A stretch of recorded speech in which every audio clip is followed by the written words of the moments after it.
Olá pessoal, aqui Miquel Sousa do canal Jogos no Tabuleiro. Hoje é o dia de falar dos jogos que eu não consegui jogar este mês, mas que gostava de ter jogado. E, para não variar, vou falar apenas de 3, como, por exemplo, poderia falar de muitos mais. Então, um jogo que eu queria ter jogado e não joguei foi Aspelknet. Penso que é assim que se diz, um jogo com uma difícil pronunciação para nós que não somos germânicos. Trata-se de um jogo de seleção de ações, podemos chamar assim, ou tipo como action points também, pontos de ação, que vem usar uma mecânica muito própria de seleção das ações, com a construção de um painel e com uma espécie de um rondel também nas ações que vamos tendo disponíveis ao longo do que o jogo vai tendo as suas etapas. É um jogo bastante temático para um Eurogame, que nem sempre é muito habitual. Estamos aqui a explorar esta zona, penso que da zona do Val do Ruhr, mais perto, mais coisa menos coisa, na altura em que foi uma zona em que se desenvolveu a indústria do carvão e depois todo o processo de industrialização no século XIX, na Alemanha, e este jogo penso que se insere também numa outra trilogia de vários jogos sobre esta época, de jogos alemães, e este é um deles. Foi um jogo que eu experimentei há uns anos, na altura em que saiu, o 2000 e qualquer coisa, 2015, 16, mais coisa menos coisa, e gostei bastante do jogo. Só que depois nunca mais tive a oportunidade de o experimentar, nem de o adquirir, e no passado Natal, quando estive em Paris, encontrei o jogo e a expansão, um preço muito interessante, e acabei por comprar, e tenho aqui os dois nesta caixa, mas ainda não tive a possibilidade de experimentar. Portanto é um jogo que me apetece muito jogar há algum tempo, que me parece que entra naquele tipo de jogos que eu gosto, apesar de poder parecer que é sempre igual, agora com a expansão vem ajudar a dar mais replicabilidade e variabilidade ao jogo.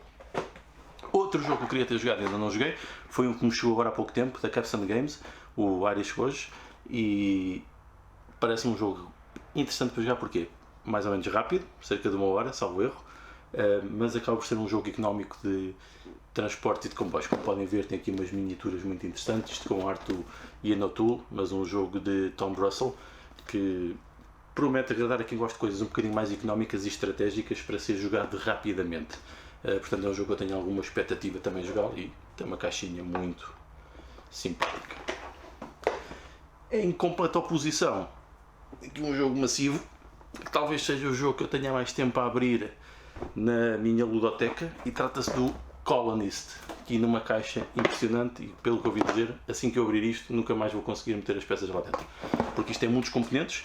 Este jogo é massivo, trata-se de um worker placement, há quem diga que um pouco parecido com os jogos do Uwe Rosenberg, com aquela ideia de construção do nosso próprio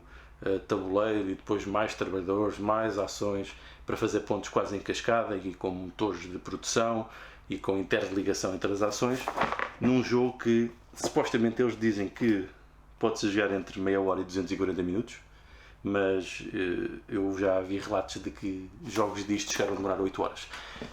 O jogo tem a particularidade de poder ser jogado em várias eras, penso que tem 4, e nós podemos escolher em qual delas queremos jogar, o que pode reduzir o tempo de jogo, mas se quisermos jogar em todas pode demorar várias horas. Tem também um fator interessante que é, por exemplo, se nós decidimos jogar apenas algumas eras, podemos salvar, entre aspas, de era para era, ou seja, registamos quantos pontos temos, ou registamos aquilo que temos e depois no próximo jogo reconvertemos isso e reiniciamos. Pode ser uma possibilidade, é um jogo que eu tenho alguma curiosidade, mas nem tive sequer tempo para abrir a caixa, muito menos para ver como é que se joga, apesar de, na altura,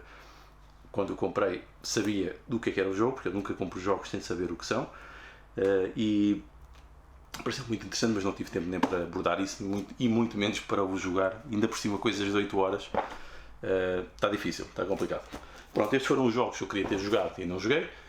Vamos ver quais serão os do próximo mês e fico sempre aqui disponível para receber as vossas sugestões e com curiosidade de perceber também quais são os jogos que vocês gostavam de andar a jogar e não têm conseguido, porque acaba por ser uma partilha interessante, uma partilha de frustrações, ou não. Eu gosto sempre de ter coisas que não joguei e gostava de ter jogado, porque dá-me sempre vontade